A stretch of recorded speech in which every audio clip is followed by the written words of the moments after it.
Hello everyone, welcome back to another Project Gladiator weather forecast, and today I'll be covering the weather for July 13th of 2023, and currently we have an enhanced risk set up for New York, a place that we don't typically see a whole lot of crazy severe weather. However, we do have an enhanced risk for eastern New York and parts of western Vermont, as well as a slight risk that extends all the way as down far south as southern Ohio, the majority of West Virginia, and northeastern Kentucky. We also have another slight risk for the high plains again for parts of southern Minnesota, all the way as far south as the northern Texas Panhandle, mainly targeting the western Nebraska and southern South Dakota, and eastern Colorado and western Kansas region. As for our threats for today, we do have a 5% tornado threat for that enhanced risk region back in New York, as well as a 2% that spans pretty much the entire slight risk region, as well as a 5% for the slight risk back towards southeastern Colorado, as well as a 2% for the region around that. As for our wind threat, we do have a 30% for that enhanced risk region, and a 15% for the slight risk region, and a 15% for the slight risk region back further out west. As for a hail threat, we do have a 15% with the hat significant region for the high plains, which means the possibility of large to very large hail. And then back towards the enhanced risk region, we do have a 15% for small to medium hail, as well as a 5% for the slight risk region back towards Kentucky and West Virginia and southern Ohio, which will also lead to the possibility of small to medium hail. Taking a look at our pivotal weather model, starting off with our 500 millibars, like we usually do, taking a look at the enhanced risk region, you can see that we do have a fairly strong shortwave trough there. You can see a very prominent change in direction and change in airflow up towards along the New England region, as well as a cold front that is expected to drape across the rest of the slight risk region. However, for the main enhanced risk region, there is that shortwave trough that is moving through the region. It is somewhat pronounced, so it is going to allow for the possibility of some fairly strong directional shear to help support that 5% tornado threat. However, we shouldn't see the possibility of any large hail without that had significant region. However, with some fairly strong mid-level flow, we can definitely see the possibility of some small to medium hail with instability. And then back towards the high plains region, you can see that we do have some fairly strong mid-level flow as well across the high plains. That's going to be the main trigger for severe weather development across the high plains. It is primarily zonal flow with a little bit of a change in direction, so there could definitely be some directional shear in place to allow for a 2% tornado threat. I do think 5% is a little bit too far with the current setup, and I'll explain to you why that is on our storm relative helicity models. I do think 2% is possible. However, with primarily zonal flow and not really all that much in a change in direction, I think a 5% tornado threat is a little bit too far. But with fairly strong zonal flow, there is the possibility of some elongated photographs and the possibility of some strong speed shear, which will allow for the possibility of some large hail. Taking a look at our dew points, starting off with the enhanced risk region for now, you can see that we do have some fairly strong dew points along that shortwave trough. We have dew points that are expected to be in the upper 60s as well as the low 70s, and with whatever lapse rates we have, we can definitely see the possibility of some fairly strong moderate instability, possibly up to the 3000s, maybe the low 3000s, and then back towards the slight risk that is in the high plains, you can see that we do have some fairly strong dew points as well. Dew points that are fairly similar to the New England region, with dew points in the 60s, the upper 60s, as well as the low 70s. And with whatever lapse rates we have, we could see the possibility of some fairly strong instability as well. And then taking a look at the lapse rate, starting off with enhanced risk region,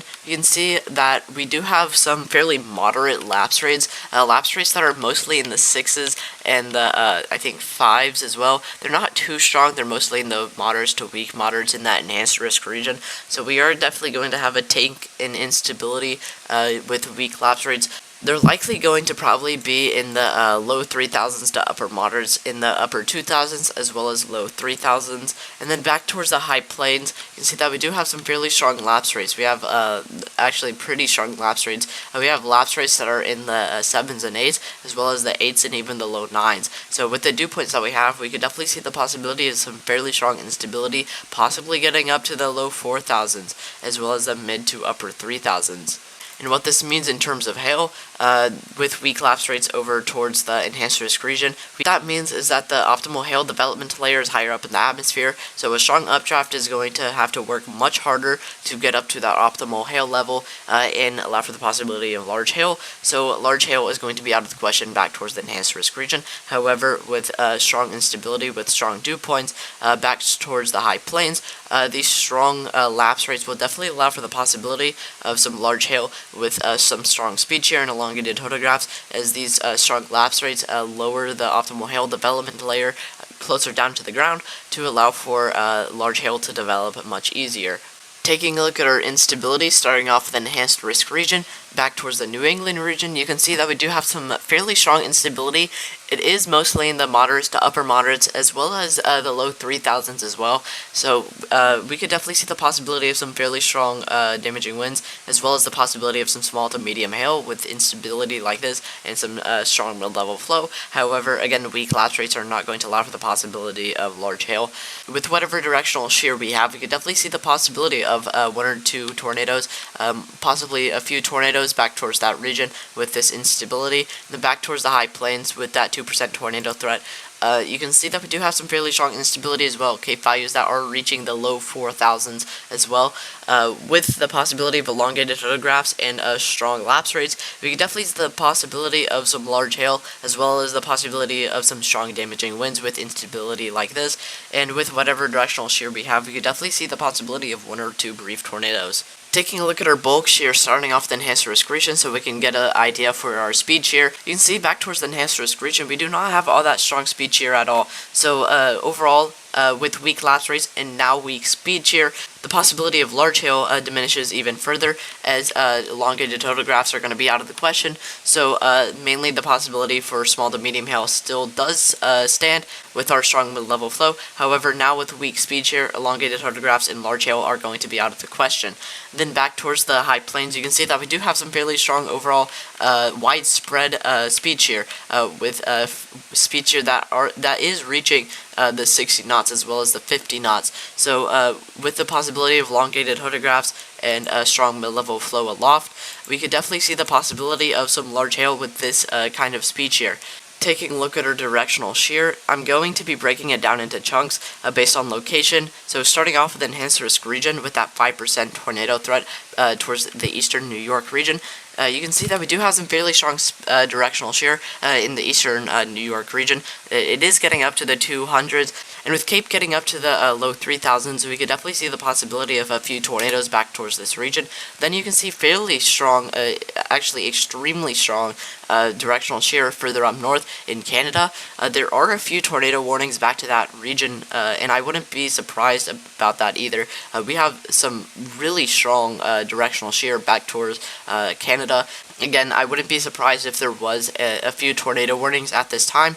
And then after the main threat leaves, after the strong directional shear towards the northeastern region of New York, after that moves out into Canada, you can see that we do have some weak but definitely sufficient directional shear that is left over in the wake of the first line of storm development. There are expected to be 2 rounds of storms that move through this region, and some strong directional shear for a 2% possibly back towards this region. After the second wave moves through, is definitely going to support the possibility of a 2% tornado threat back towards this region. So again, with some strong directional shear, we definitely see the possibility of a few tornadoes with that 5% and directional shear back towards the beginning in the 200s, and then after that moves out of the way, we do have the standing possibility of a 2% tornado threat. And then taking a look at the slight risk region with the 2% and that small 5% back towards the southeastern region of Colorado, I am going to be breaking it down a little bit more. We do have some fairly strong instability again, Cape values that are in the low 4000s. However, you might be noticing that we have overall fairly weak directional shear. We do have some strong directional shear in the initial wake of storm development here that could definitely be sufficient enough for a 5%. However, our 5% is back towards the southeastern region of Colorado. I am not too sure why that is, as I think it should be back towards the northeast in southwestern region of Nebraska. As you can see right here, this is definitely going to be sufficient for a 5% tornado threat given our instability. However, our 5% tornado threat is back towards the southeast, so I am genuinely pretty confused about why that is, and if I get the answer, I definitely will post it in the Discord as an update. But overall, I'm pretty confused about the positioning of this 5% tornado threat. However, some weak overall isolated directional shear ahead of those outflow boundaries could allow for the possibility of maybe a 2% tornado threat around that in the widespread region. We definitely see the possibility of a 5% tornado threat towards southwestern Nebraska and northeastern Colorado. Now that I've told you the weather, please go down to the description and check out the socials for Project Gladiator and join the Discord for any updates on Project Gladiator. And if you live in any of the areas I covered for severe weather for today, please stay weather alert for the time being, and hopefully I will be able to see you guys tomorrow with another forecast.